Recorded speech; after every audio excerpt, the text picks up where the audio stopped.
திங்கட்கிழமை, வாரத்தின் முதல் நாள். ஆசீர்வாத ஜெபம். சேனைகளின் கர்த்தர் பரிசுத்தர், சேனைகளின் கர்த்தர் பரிசுத்தர், சேனைகளின் கர்த்தர் பரிசுத்தர். அன்பின் பரலோக பிதாவே, இந்த புதிய வாரத்தின் முதல் நாளான திங்கட்கிழமையை எனக்கு தந்ததற்காக உமக்கு நன்றி செலுத்துகிறேன். கடந்த வாரத்தின் பாரங்களையும் தோல்விகளையும் கண்ணீரையும் உமது பாதத்தில் இறக்கி வைத்து இந்த புதிய வாரத்தை உம்மீதுள்ள நம்பிக்கையோடு தொடங்குகிறேன். கர்த்தாவே, இந்த வாரம் எப்படி இருக்கும் என்று எனக்கு தெரியாது, ஆனால் இந்த வாரம் முழுவதும் என்னோடு இருப்பவர் நீர் என்பதை நான் அறிவேன். ஆகையால் நான் பயப்பட மாட்டேன். இந்த வாரத்தின் ஒவ்வொரு நாளையும் உமது கரங்களில் ஒப்படைக்கிறேன். நான் செல்லும் பாதைகளை செவ்வைப்படுத்தும். நான் எடுக்க வேண்டிய முடிவுகளில் மேலான ஞானத்தை தந்தருளும். நான் பேசும் வார்த்தைகளை நீர் வழிநடத்தும். தவறான மனிதர்களிடமிருந்தும் தவறான முடிவுகளிடமிருந்தும் என்னை காத்தருளும்.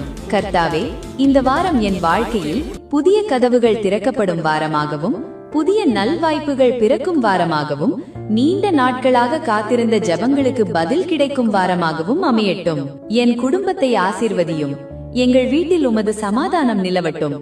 பிள்ளைகளின் படிப்பு, வேலை, தொழில், ஊழியம் என ஒவ்வொரு காரியத்திலும் உமது ஆசீர்வாதமான கரம் இருக்கட்டும். எங்கள் தேவைகளை சந்தித்து எங்கள் கைகளின் உழைப்பை ஆசீர்வதியும். சோர்ந்து போனவர்களுக்கு புதிய பலன் தாரும். மனம் உடைந்தவர்களுக்கு நம்பிக்கை தாரும். நோயுற்றவர்களுக்கு பூரண சுகம் தாரும். வேலை தேடுகிறவர்களுக்கு நல்ல வேலை வாய்ப்புகளை திறந்தருளும்.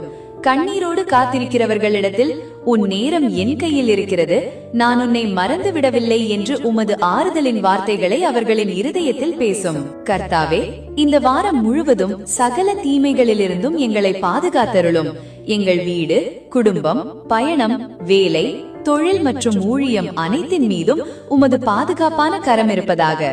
இந்த திங்கட்கிழமை முதல் ஞாயிற்றுக்கிழமை வரை ஒவ்வொரு நாளும் உமது கிருபை எங்களோடு கூட வரட்டும்.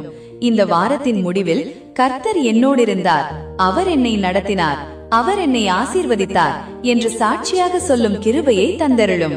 இந்த புதிய வாரத்தை உமக்கு முற்றிலுமாக அர்ப்பணிக்கிறேன். இயேசு கிறிஸ்துவின் வல்லமையுள்ள நாமத்தில் ஜெபிக்கிறேன் பிதாவே, ஆமேன். இன்றைய தேவ வசனம். உண்மையாய் உன்னை எனக்கு நியமித்துக் கொள்ளுவேன், நீ கர்த்தரை அறிந்து கொள்ளுவாய். ஹோசியா 2வது அதிகாரம் 20வது வசனம்.